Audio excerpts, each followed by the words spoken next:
Hello, I'm Jerry McKee, and welcome to Prime Time. It's 7 o'clock, and we're having a wonderful time on a Monday. I hope you had a great Monday. If not, you're going to have a great one right now. We're going to be talking to Isaac McKissick, and he's going to be enlightening you on a lot of different things in his life. We'll talk a little bit about West Point. We'll talk a little bit about the WEGOJA. I believe I got that right. If not, you're going to find out. But that is too, and it's an acronym, but we're not going to tell you what the acronym is. Look it up, and you go to their website too, and you find all kinds of different things. And I'm glad you're going to be here tonight, and we're going to have a great time. And we'll be back right after La Fogata's message. Fogata Mexican Restaurant, 441 North Duncan Bypass, Union, South Carolina, 864-429-4043. La Fogata, your family Mexican restaurants, has appetizers, child's plates, salads and soups, sandwiches, and desserts. Sizzling fajitas, Texas fajitas, shrimp fajitas. Also, they have great chicken, polo asado, chicken tenders, polo loco, and many more. If you like seafood, they have that also. Fish tacos, shrimp cocktail. They have many combinations that you can choose from in different price range. Matter of fact, they have 35 different ones. If you're a vegetarian, that's right, they can accommodate you also. Lunch menu, they have the Speedy Gonzales and about 13 others that you can make a combination with. That's La Fogata. La Fogata Mexican Restaurant, 441 North Duncan Bypass and Union, South Carolina, 429-4043. Right now. All right, we back, and get a little button here clicked here. I'm glad that you're with us here, and I'm going to turn you over to here in just a second to Mr. Isaac McKissick, and a lot of you is going to know his face. A lot of you are going to know who he is, and because you're like me, well, you're probably not like me. I'm horrible on names, but this guy's been all around Union, good native here in Union. His family has, and so let me switch over to his pretty face instead of mine. Well, at least you know how to flatter someone. Well, exactly. That's how you get more. More honey? More bees with honey. Yeah, something like that. And how you doing? Can I call you Isaac or Mr.? You call me Ike. Ike. Okay, like Ike Turner. Yes. No. Ike. That's right. It's not, Ike Turner's not a good one. Good music, but during that era. And we want to talk a little bit about you growing up a little bit. Now, you grew up here in Union? Yeah, Union has been a very special place to me. And I actually grew up early and all, because back in the early 60s was a wonderful time. And as a young boy, I think I started working when I was about 7 years old. And there was a place. Working at 7 years old? Yeah. There was a place on in Union, back behind Arthur State Bank, that was called Wall Street. And Wall Street was where most of the black businesses were located.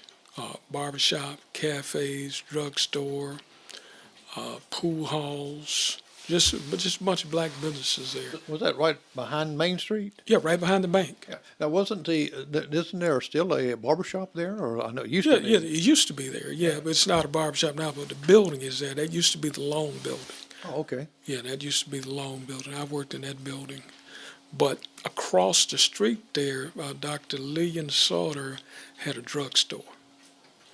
And I worked for Dr. Sauter delivering the Afro-American and JET. Jet magazine. JET magazine. And that was a little it wasn't like a big No, magazine. no, it was a little small magazine, Yeah. but a lot of interesting articles. Really, and it was based in Chicago, and you caught up with what was going on in Black America. Now, being a young age at that time like that, the good articles had some pretty women in it too. Oh yeah, the pinups. Yes. Yeah, the pinups. It was definitely there. You know, little boy's eyes getting right big and all sorts of stuff like Yes, that. So yes, I know it was. it's something else. So you worked delivering that. Yeah, delivering that. Did you deliver any regular paper or, I mean, No, newspaper? there was the Afro-American, which was okay. also a weekly. Oh, I didn't know that. Yeah, it was a weekly newspaper, and it basically carried news about Black America. Oh, okay. Yeah. Was it anything that in Union, like the local things into that paper, or was it just No, kind of like basically it was a national, you know. But you got a perspective, Oh, okay. you know. Yeah, you got it. And see, Union really made its own news in terms of being a very tight-knit community, and really in terms of one of the things that what I call a national treasure was Sims High School. Right. And Sims High School had turned out folks at that particular point in time that were really making a mark on the world, or in the process of making a mark on the world. And one of the things I used to tell folks as I got older is, now if you go to a place and they running something, they probably from Union, probably went to Sims High School. And what and I'll give you some examples. I guess everybody talks about Mr. Moore and the football team, because you're talking about a record of either 93 or 96 games won consecutively. And then the other thing I don't think people talk about a whole lot is that Mr. Moore had a tremendous coaching tree. And the guys that Mr. Moore taught how to play football taught great people how to play football. And we can go, there are at least 5 Hall of Famers, NFL Hall of Famers, that were coached by men that Mr. Moore coached. Wow, so it's actually 5 that came out of Sims High School. They didn't come out of Sims High School. Okay. They were coached Coached by him. by men who Mr. Moore coached. Oh, okay. Okay, Willie Jeffries. Now, Coach Jeffries was the first African-American coach at a predominantly white institution, Wichita State. But Coach has 2 in the Hall of Fame, Harry Carson and Donnie Shell. And Donnie's from down there in Whitmire. Wow. Shannon Sharp has been in the news quite frequently. And Shannon was coached by Bill Davis. And Bill grew up, Bill's father, Bill grew up in Union. He graduated from Sims. There's another gentleman, Art Shell. Now, Art's in the NFL Hall of Fame. He was also the first black modern-day NFL coach. And Art's from Charleston, and he played football at, it's Maryland Eastern Shore now. But he played football for Roosevelt Gillum. Now, did you play football at Sims? It was a junior high then. Junior high? Yeah, that was when it okay. was junior high then, yeah. Well, my daughter teaches at Sims here in Union now. Yeah, the guy that pretty much raised most of us was Paul Glenn. He also played for Mr. Moore. Oh. And Coach Glenn had a bunch of opportunities to go and coach other places, but he stayed here with us. Well, you know, Union is a football town. Oh, it's a football town. Yeah, because I know when I first came here, I was just overwhelmed about how the stadium filled up with people that not coming from a bigger city, and I thought, well, man, they didn't fill it up like this like they do, and it's still the same thing. It's a football town, and I played in elementary school, but not in high school, nothing like that. But it's in a small town. But it's and I joined. It's one thing I loved about Union is that a lot of old tradition was still here. From the parades downtown and stuff, it just was a little bit of, I don't know, just something that I just loved about the small town. Almost like I know it's like not like a Norman Rockwell thing because it's got its issues and things too, but it was, to me it was. Yeah, something that when you played your theme song, Cliff Noble's The Horse. Yes. One of the craziest things that happened in Union was in the late 60s at the Christmas parade. The Sims High Band, under the direction of Fred Bean, played The Horse going down Main Street in a Christmas parade. And people just flat out shocked. This is not a Christmas tune, but that's what Sims Band played that year in the Christmas parade. Whoa, that's kind of ironic then. Yeah. I love The Horse. I mean, a lot of people don't know, when they hear that, they don't know the name of it. And I don't even know where the name originated as far as why do they call it The Horse. Yeah, but that was the name of the tune. I know. But Cliff Nobles, I remember it well because my folks had a little store. It had a little jukebox, and The Horse was in heavy rotation. Yes. And when I was growing up, that's where I heard it at, and it's got a great beat to it. But I'm just kind of always wondered, I'm going to have to research that. Why did they come up with the name The Horse? It's like I interviewed John Cafferty and Beaver Brown Band. Okay. And when I interviewed him, I asked him, I said, where did you come up with the Beaver Brown Band? He said, well, we got together and our producer said that we got to have a name. And so we was in the garage. We locked ourselves in there and said, over on the shelf was this can of paint called Beaver Brown. And that's where we got it at. Yeah. So I always think names had to originate from somewhere. I just scratched my head and, I saw it. That's where the name came from. Exactly. Now, where did you graduate from high school from?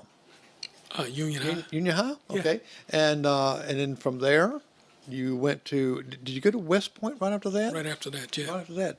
Tell me a little bit about West Point. To me, it's a very prestigious school and discipline school. It was somewhat traumatizing till I figured out I couldn't come back home. Yeah, that was a discussion that my mother and I had probably about maybe 1 or 2 weeks in, and that was the first phone call they allowed you to make. And if you recall phone booths, I pretty much smoked up a phone booth. And you're talking about tears and snot. And tears, snot, and humidity. So basically what it did was that you couldn't see out of the phone booth. But I'm begging to come back home. Yeah. And they tell you, well, you ain't welcome. You're not coming now. No, you ain't coming. Was that the first time that you ever really away from home? I had gone to summer reading workshop at Bennett College, which is up in Greensboro. I think that was in '72.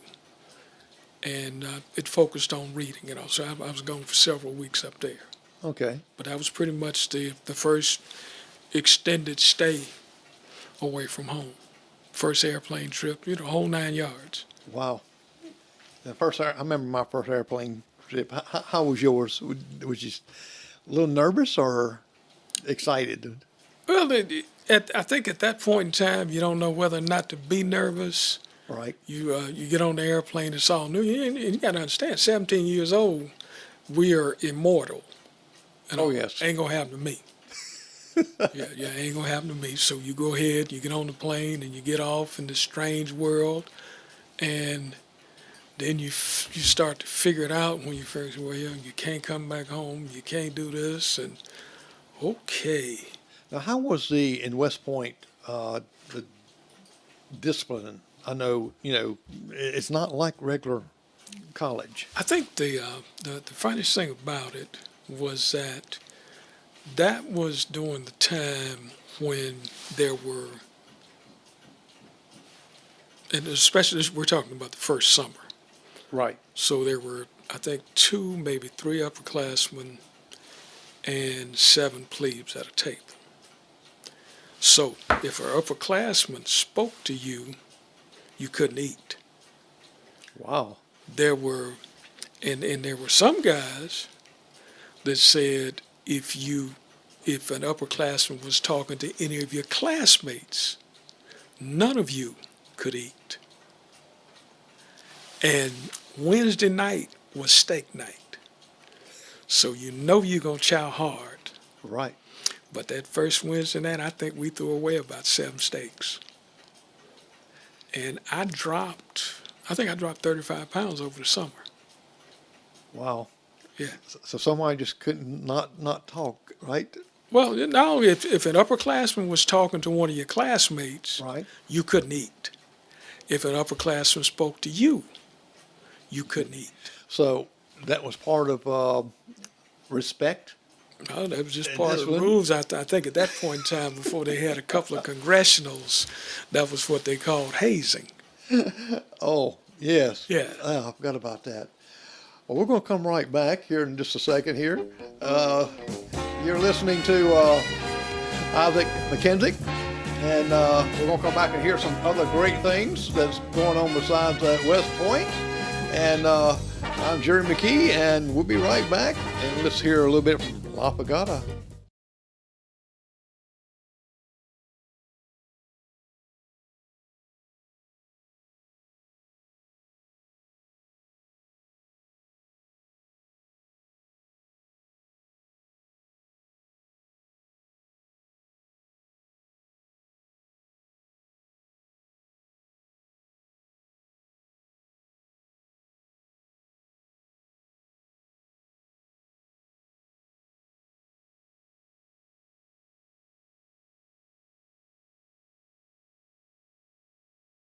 La Pagada Mexican Restaurant, 441 North Duncan Bypass, Union, South Carolina, 864-429-4043.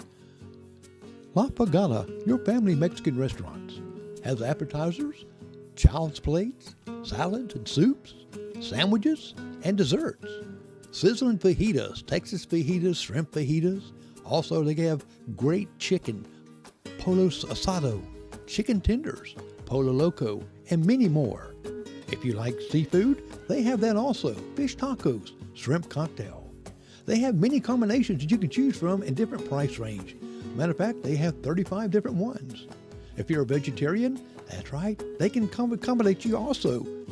Lunch menu, they have the Speedy Gonzales and about 13 others that you can make a combination with. That's La Pagada.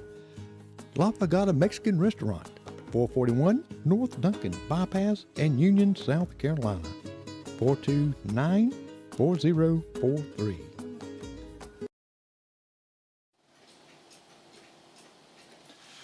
Well, when you lost 35 pounds, did you gain it back? I mean, was this... no, it just had other kind of rules and things? Well, it was highly active. Right. And see, your first year, you had to run everywhere you went. Run? Yeah. Wow. Yeah, so that was how that worked. Right. Now, how long did you stay the whole 4 years, or? Oh, yeah, I graduated. Wow. Yeah, like I said, when you're not welcome at home, you might as well make it work. You got to stay. Now, what was your major there? At that time, West Point was all engineers. All engineers? Yes, so it was the first engineering school in the country. And at that time, we had 7 electives out of 141 hours. A lot of math, wasn't it? Oh, yeah, 6 days a week. Oh, you went 6? Yeah, we had math class on Saturday morning. Oh, man. My son teaches geometry and at the high school here. And, yeah, that's that would be a lot of math. Now, what was was this something that you chose? I mean, to go into engineering and No, at that time that was an engineering school. That's what you had. We didn't have majors. oh, okay. Yeah, you had concentrations that you could spend those 7 courses in, but everything else was an engineering-based curriculum. What made you want to go into engineering? I mean, I didn't have a choice. oh, okay. Yeah, that was, if you go to West Point, you're an engineer. Well, let me rephrase it. When you got out of high school and to go to college, was that your? I was actually having conversations to go to med school, and had Mrs. Long had pretty much, that was Dr. Long's wife, and I had pretty much worked it out that I was going to go to Johnson C. Smith, play football, and then go to Duke for med school. And the way it happened was, and it's kind of strange that you look at it, but I graduated high school on May 16th. I got a phone call on May 28th. And guy said, well, this is the admissions office at West Point. You've been accepted. You got 72 hours. So I go tell my mother. And mothers, they are a little on the sneaky side. And so it's a setup. You know, naturally there's a setup. So she tells you, she said, well, I know that you want to go to Johnson C. Smith and play football, but I don't have any money. And I've got Mama and Milton to take care of. Now, you grown. You make your own decisions. I'm 16 years old at the time. But she said, you grown, and you make your own decisions. But the other thing that happened there was she proceeded to back you in a corner. She pretty much told you be a fool, because West Point going to pay you. So this is what you do. And I said, okay, being a big boy and doing all those things. And then I found out I got tricked. And then it just blew up. Mothers can do that. Yeah, you know, they run those little games on you. She, like I said, she built me up and everything. You tell a 16-year-old, he grown. Chest pop out and all kind of stuff. Oh, yeah. And then a few weeks later, you pretty much tell them, yeah, you grown. You ain't welcome back home either. So in that phone booth, it wasn't like Superman coming out, was it? No. It was a little boy that finally crawled back up under there that figured out, said, well, one thing about it, you ain't quitting. Now, when you graduated from West Point, we talked about 400 American graduates since first 177 years. Mm-hmm. And now when you graduated, do you immediately go into service? Oh, yeah. Yeah, we had 30 days leave, and I reported to Fort Benning, Georgia, I think on the 7th or 8th of July. We graduated on June 6th, reported in, and I started airborne school on the 9th of July. Okay. Yeah. So you're jumping out of planes. Mm-hmm. Do you do any parachuting now? That's why I limp now. Oh. It's not that. See, once you get beat up, you don't do that stuff no more. That's a young man's game. Yeah, I had a guest on here that's 6,500 jumps. Yeah, my best friend's got over 2,000. Yeah. And his parachute, he was jumping over here in Union, mm-hmm. and his parachute didn't open. Mm-hmm. He had to use a reserve. And he said it only happened 7 times out of that length of time. He had other things. I think he'd been shot like 16 times and still living and walking. He wrote a book, or they wrote a book about it, and that was one of my guests on here a few weeks ago. And he was talking about his things there. But you spent 6 years mm-hmm. in there. When you went from West Point into there, did you go in as an officer? Second lieutenant. Second lieutenant. Mm-hmm. Now, people think that when you go in as an officer, you don't have to do no basic training, do you? What you end up doing is you go to the basic course, and that's basically how they indoctrinate you, how they train you into your responsibilities. But see, I think what you find out is that West Point, those summers are basically basic training. Training. Yeah. I sort of say, you see, you run everywhere you went. You ran everywhere you went.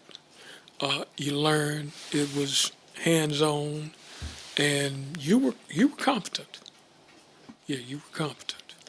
Well, I could see going in second lieutenant. What was your rank when you left it after 6 years? Captain. Captain. Mm-hmm. Okay, well, that's great. And that's one thing that the West Point conditioned you of being an officer. Well, that's what you're trained to do. That is your purpose. Yeah.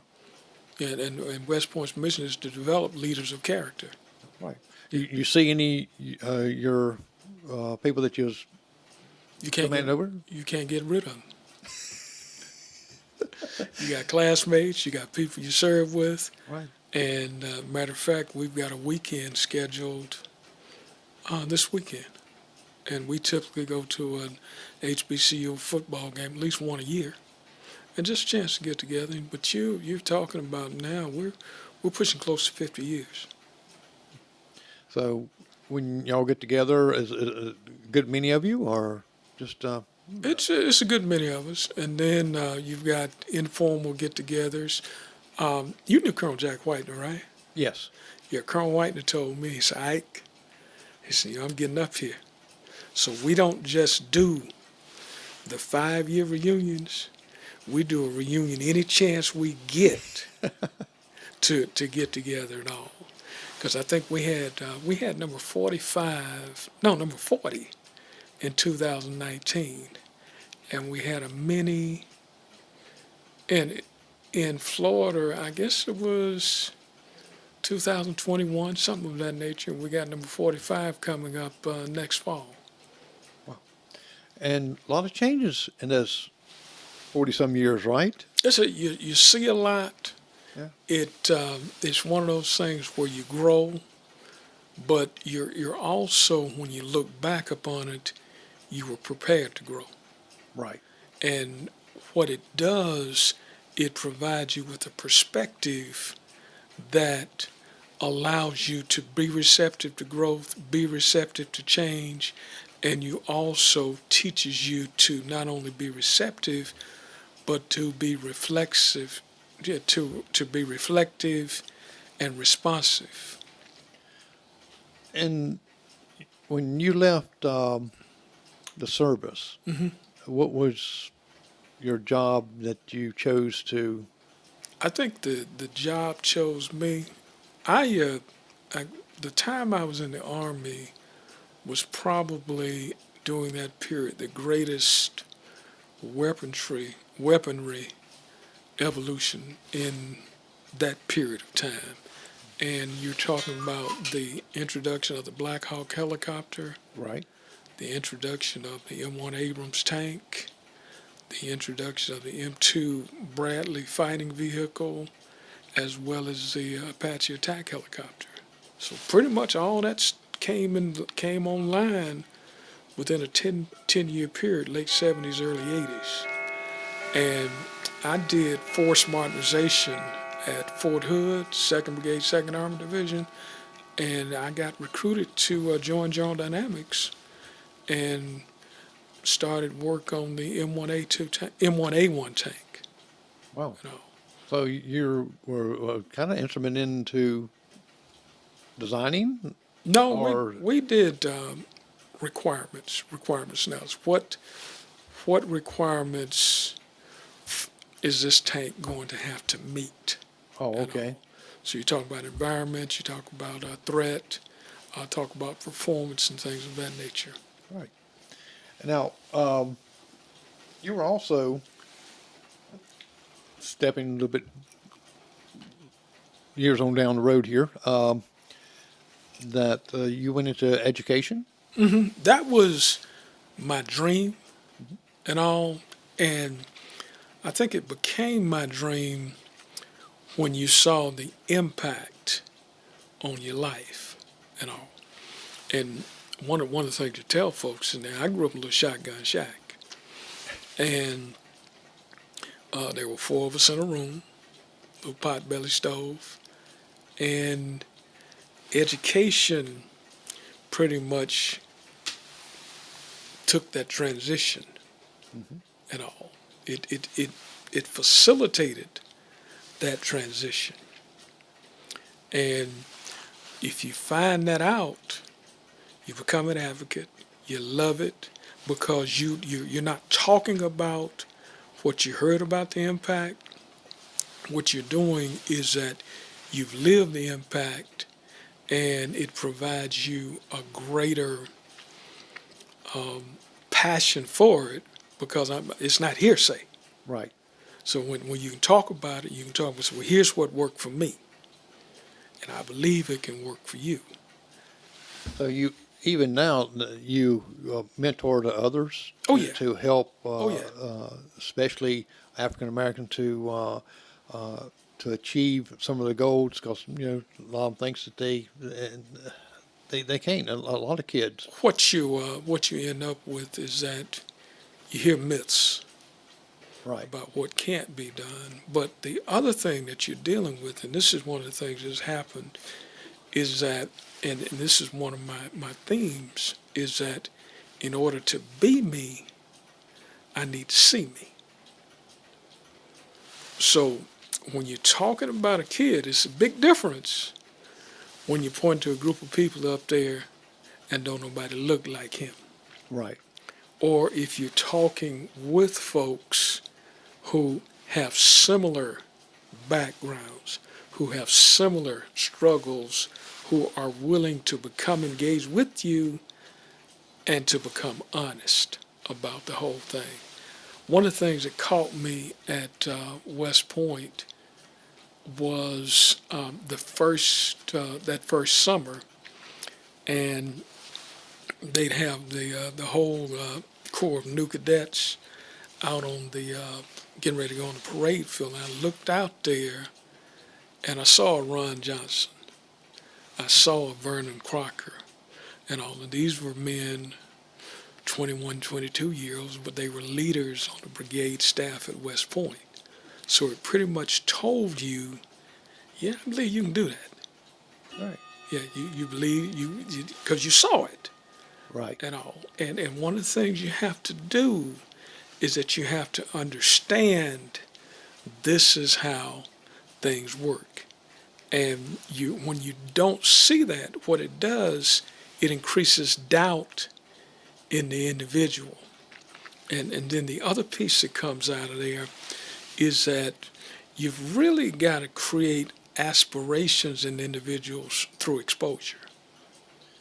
So I need to see things so I can aspire to be. Right. So you got to have that. You got to see the vision. You got to see the vision. Because if you don't see the vision, then the doubts come in. Yeah, I don't know if I can. Do you know it? Well, I never seen nobody do that. Yeah. And then you got a guy that's going to spend time, or a young lady that's going to spend time with you. And I tell all of them, man, this is easy. I'm not going to tell him he's going to lose a whole lot of sleep. Right. I'm not going to tell him he's going to miss some crying nights. But it's easy. Or crying in a phone booth. No, Yeah. you shouldn't tell a king like that, because it becomes discouraging. Exactly. Yeah. Yeah. But by the time they get stuck and they realize don't have an options, well, you might as well go ahead. Well, see, I see when you're talking about that right there, I see your mother teaching you what you just got through saying when you was, she said you're a grown man and all this right here, and you got up like that. So I see where you get that experience from that. It's actually from your mother. But there were some forces. Yeah. But it was a subtle force and all, because, pretty much, well, you're grown, you make your own decisions and things of that nature. And the other thing that happens is by virtue of you being grown, because you accepted the fact that you're grown. Right. Grown folks take care of their responsibilities. Yeah. Grown folks take care of their commitments. And you can't play both sides. You can't be a little boy and be grown at the same time. Right. Now, with you being the director at the Spartanburg Community College here in Union and talking to young folks coming in, what is that? Some of the advice that you give them? Would they come and ask you or directions, as far as okay, I'm doing this right here, just to kind of, because a lot of young folks don't have direction. Well, what you end up with, mine is a simple question: what you want to be when you grow up? And I got this from my second job. I worked at Keenan's Barbershop, other side of Wall Street, shining shoes. And going in a barbershop is an experience because you're going to meet all kind of folks. But you meet prominent men. You learn how to behave yourself. You listen, because kids aren't allowed to interrupt conversations. You hear stories, and the challenge is always there. Boy, what you going to be when you grow up, what you want to be, and things of that nature.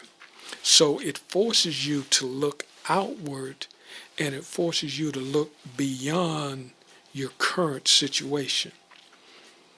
And then the other thing that comes out of there is that you'd be surprised at what people can do for you and all. Because a little old man might have had a life, may have had kids who have gone out and done great things and all. That was the thing that I laugh about all the time. I used to cut grass for Miss Jeffrey's mother. I'm sorry, for Coach Jeffrey's mother and all. The first black chief of chaplains, Matthew Zimmerman, I used to deliver her paper. And also you're around here, and what it does is that when you get out in the world, yeah, that's a little boy Mama talked about, and things of that nature. Because there are always people around, and just because you see people in small towns and places like that, it doesn't mean they don't have reach. Right.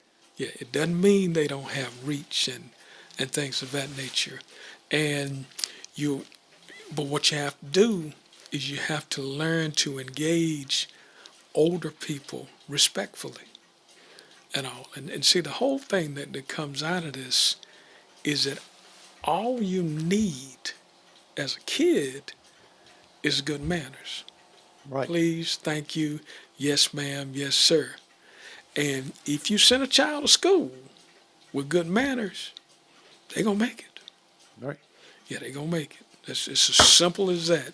Because it doesn't as much matter as in terms of what you can teach them as a parent. But if you teach them the basics, they will be taken care of. And you probably remember too, as we was growing up, the little videos they'd show in schools. This is I think they call some of them Mr. Manners. Showed the kid to go in and wash his hands, and says, "Oh, well, I don't remember those. Oh yeah, that was Yeah. Okay. some videos that they, when I was growing up, that they showed these little videos of you don't want to be a Mr. I forgot what they call it now, that runs in the hallway or doesn't wash his hands or something like that. Just these little training videos that they showed just a little tidbit of it as we was growing in elementary school. Yeah, see, those I don't recall, because I think one of the things that happened, and when you start looking at it from a cultural standpoint, and then you're talking about from segregation and secondhand books and things like that, our teachers were heavy on manners, reading, writing, and arithmetic, Right. and and then the other place was the integration of that within the church. So you learned public speaking, you were in plays, you learned to express yourself. I actually, like I told you, I went to kindergarten at Corinth, Right. and all. So one of the things that happened there was that I was a very active child. But one of the things that my kindergarten teacher told me was that she recognized as I was a little bit more advanced. Because the thing that happened with me was my mother was 13 when I was born, but I was adopted by a bunch of her classmates. So she got kicked out of school. But classmates took the little boy to school. So I probably went to school with them as soon as I was able to change myself. But when I got to kindergarten, I could read, write, do all kind of stuff like that. Highly active. Oh. And there was a lady who taught kindergarten, Miss O'Neill Sims, and she told me, Isaac, if you don't, I will. They don't do things of that nature right now, but that's Right. one of those little subtleties. Right. And I think the big difference now is that she listened to the child versus labeled the child. So if you got a kid running around getting into all kinds of stuff, he's not ADD. He may be a little bit more advanced than the rest of the kids are. Right. And what she told me, so you go over here and help this little boy here. So basically what it did, it gave me something to do. Something to do. And it kept her classroom a little bit quieter. Yeah. But that was the threat, there was the recognition, and there was the assignment. Right. So she did it in a way that, again, lifted you up. Mm-hmm. Yeah. But like I said, these were the subtleties now. One of the things that really disturbed me is that we too often label versus spending time having the conversation and adapting towards the individual child and doing really an analysis of who they are, what their strengths are, and things of that nature. And one of the things my fifth grade teacher, Miss Dorothy, gets passed last year. And one of the things I said at her funeral is that you can't teach me if you don't love them. Right. Yeah, you can't teach them if you don't love them. And you have to show an interest in that individual. And kids know whether you like them or whether you don't. Oh yeah, they can pick up that. Yeah, they'll pick up on it. Yeah. But that's how that goes. And basically, it goes back to the question that we have with young people. So what you want to be when you grow up? Right. And we go there. There are a couple of things that we eliminate because I don't know a whole bunch of NBA ball players, NFL ball players, and things of that nature. I know a whole bunch of engineers, know a whole bunch of teachers, and the success rate is astronomically higher. But one thing about it, that knee gets messed up, you ain't playing no more ball. Not playing no more ball. You ain't playing Gotta no have more something ball. to fall back on, right? You got to be able to work with. Yeah. What, out of all your teaching, all your mentoring, and I know you're proud of a lot of students and a lot that's grown up. You don't even have to use a name or anything like that. That you're most proud of. That's just took and went beyond, took the mentoring to heart, and really. And they don't have to be someone that went way up like that. Just someone just was bound for disaster or whatever, but and then turned their life and then went way beyond your expectation that you can talk about as proud of. I got a guy now. He wasn't bound for disaster, Right. but he was bound for settling. Right. And all. And he's actually grew up across the street from my mom. He's one of my mama's little boys. And actually, there are two of them. They're first cousins. But I was working at GM at the time, and he had just graduated PC and told me he wanted to go to work for General Motors. I said, no, boy, you don't want to go to work for General Motors. So we took a trip out to Walmart and bought him, no, I think I made him pay for it, a couple of books, the GMAT, Best Business Schools. And he had a degree in accounting from PC, left Union and went to Georgia and got a master's in taxation from Georgia State and went to work for KPMG. And messed around after that, and he called me one morning. He said, Ike, I got accepted into Duke's Business School. He did what? I said, okay. And you can't talk about jumping up and down and doing all sorts of things like that because I already ran the game on him. I said, man, this stuff is easy. And he bit it, hook, line, and sinker. Hook, line, and sinker. But I knew, I said, well, whatever needed to happen, we'll figure out how to happen. And a couple of years later, he said, man, I got an invitation for you, got a graduation invitation for you. Wow. Yeah. Yeah, Billy Murphy. Yeah, Billy's done the world and all. And he's back in Charlotte and all. But he went to Duke Business School, Bank of America VP, worked for General Electric. Now he's working for TIA. Man. But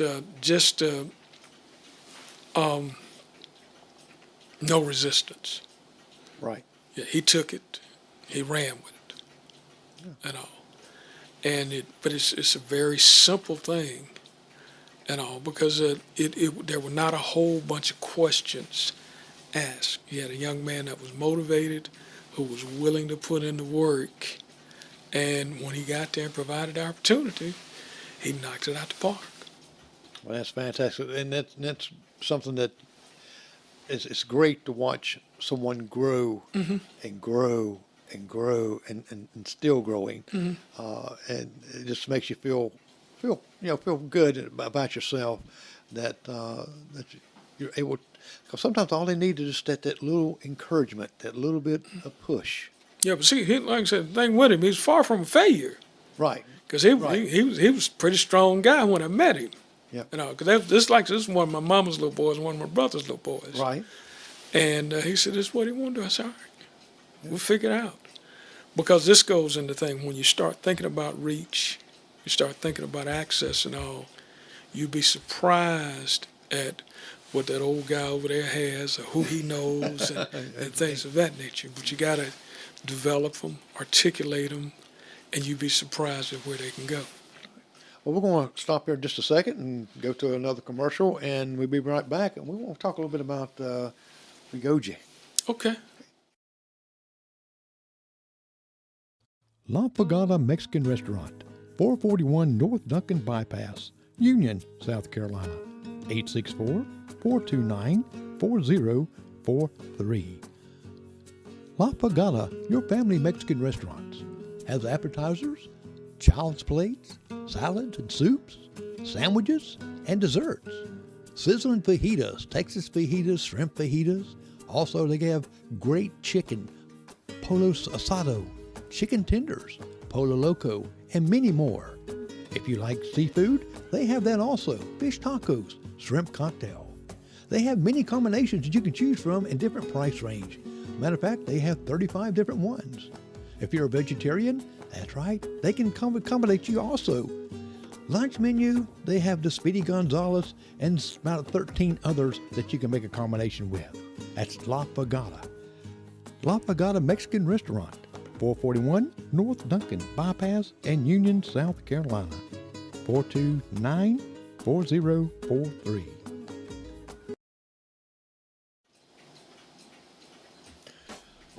All right, we're back, and we're talking to Isaac McKissick, and we're going to talk a little bit about WEGOJA, and he's going to tell you a little bit what that is about. And I hope you're having a great time. I hope you're learning some things. I know that I am.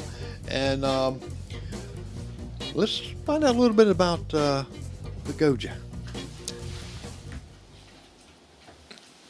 Okay, I'm working on a specific project for WEGOJA, and it is a toolbox for assisting African-American historical sites in being listed on the National Register of Historical Places. And what you find out is that there are a lot of places, but not necessarily the level of knowledge that can get them done. Right, and I know that Ms. Wilson has been a great instrument here in Union and getting a lot of things done with the jail and bringing up different things that I love history, so I find it very, very interesting. And tell people what WEGOJA, what is that organization? What it is, it used to be, I think it's National, the African-American Historical Society Right. in the state of South Carolina, but it changed the name to WEGOJA.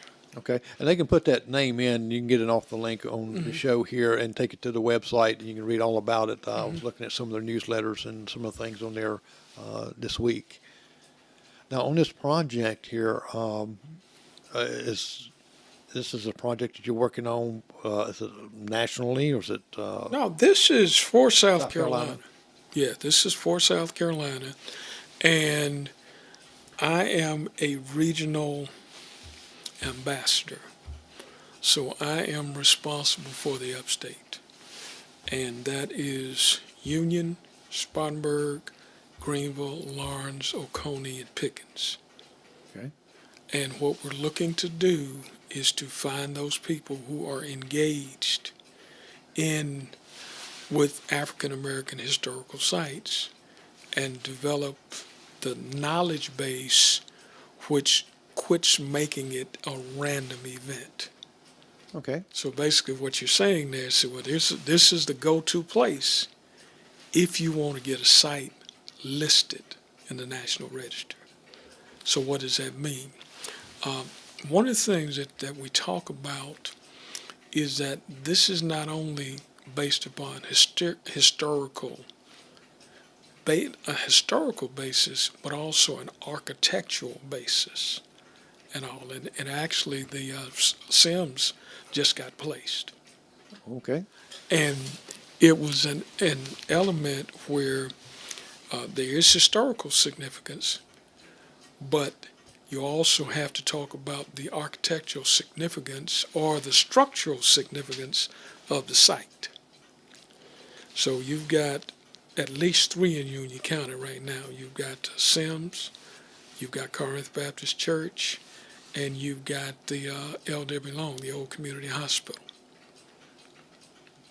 And basically what we're doing there is you got to go through a process, and our intent is to make that process visible on the website, as well as identify the subject matter experts that can carry you through this process. So we're not telling you that you need to be an expert, but we're going to tell you where to go to find the expertise that you need.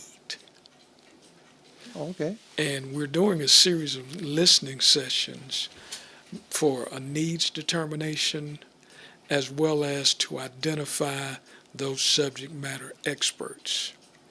And that's going to help us really collate and define where to go, who to go to, who to have conversations with, and we're also going to provide examples of the process.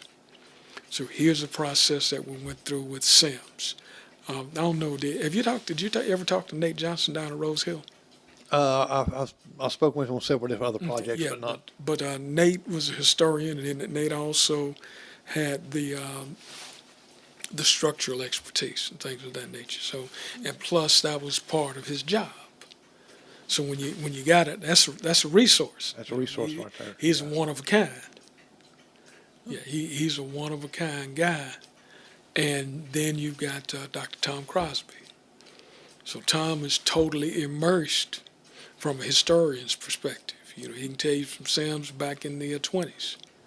And also, these are the type of people that you need with both the historical as well as the architectural and the structural knowledge. And then you got to talk about how you fund it, how to get people to write it. And there are a series of steps that you want to go through. Now, from a layman's term, you just say, well, I believe this place has. Well, here are the people that you go through, and this will be on the website. This will be done. This is something that's funded by the Mellon Foundation. Okay, so this, that's going to save a lot of time, a lot of wasted time of this toolbox that they can take and use to expedite what they're trying to do in these places like Sims and the hospital.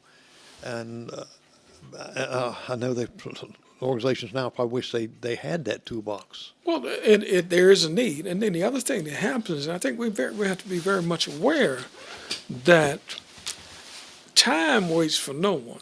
Right. And time and structures don't necessarily go together well, because you've got to start talking about structural soundness and all. And you gotta get these things done while there's still something to do it to. And then the other thing that comes out of there, if a building goes unused, it decays. It decays. Yeah, Life goes out of it, doesn't it? It just goes, because there's nothing in there that's living and breathing and things of that nature. So it's amazing how buildings do that, isn't it? Mm-hmm. But if you live in there, the building breathes. Yeah. Yeah. I always thought that was amazing how you can really suck a life out of a building, literally. And they will be able to, what is your projected having this project finished? It's a project that's going to last over the next couple of years. And the main thing is that there are individual listening sessions for each of the communities, and there's going to be a listening session here, which will be for those upstate communities. And what we plan to do there is to go over some examples and also do a tour of the sites. Okay. Just to show folks what happened and things of that nature. And then the other piece is hopefully we'll be able to do some practical exercises. Okay. If you can get together, because we got to get it to the point where it's not just here. Right. Yeah, it's not just here. And we can get these things written on paper, and it allows us to be able to let it grow and so forth. And you got to understand, and you and I were laughing about this earlier, memories go. It does. Yeah, memories go, especially if you don't write them down. Right, and that's I do a lot of encouragement on people that saying, well, if I'd asked my loved one about our family history and about my grandma, about this great grandma, and I tell them, I says, what you need to do is while your elderly mother or grandmother is alive, is sit down with them. And they'll do a video, nothing else, to talk about all these stories and stuff to get you some footholds and some backgrounds, who to go to and things like that. Because when they go, it's that's lost history. It's gone. It's gone. It's gone.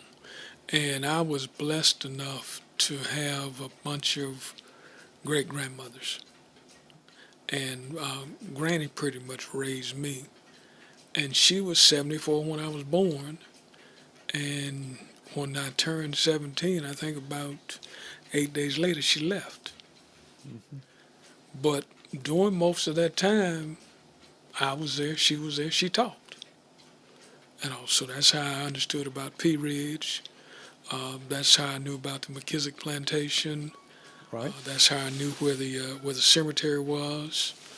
And then as you get a little bit older, you can start doing research in the census and find things of that nature. Sorry on the clock. And it's just like anything, like you said, with time, even with the buildings decaying and things. If you don't have a picture, if you don't have a memory, it's hard to remember what it looks like. Yeah, it is. And what it was inside. Yeah, definitely so. But, well, our time is unfortunately up. It was very interesting. Well, time flies when you're having fun. It does. Knowledge just goes by real quick. It's so quick. And I really appreciate you coming and talking with us. It's a load of information here. And I'm they can always contact you even through me or whatever length, and through links. And all they got to do is mention your name, type your name in there, you pop up, because I Googled your name. Oh, boy. It came up. And so, social media, it's wild nowadays. It's got some good points too. But I really appreciate your coming on, and anything that we can do to help with any projects or something to even want videoed or something like that, just thank you. I'll just leave that open with you. It's been a true pleasure. All right, you've been listening to Prime Time with Jerry McKee, and you've been listening to Isaac McKissick, and I'll tell you what, some great knowledge there. And tell your friends, if you missed something, rewind. You can rewind this. That's a good thing about it. And we'll see you next week, and you'll find out towards the end of the week who that guest's going to be. We always like to keep it a surprise, and you'll see around Saturday who it's going to be and what our next topic is. Well, I'm Jerry McKee, and you have a great, fantastic week and day.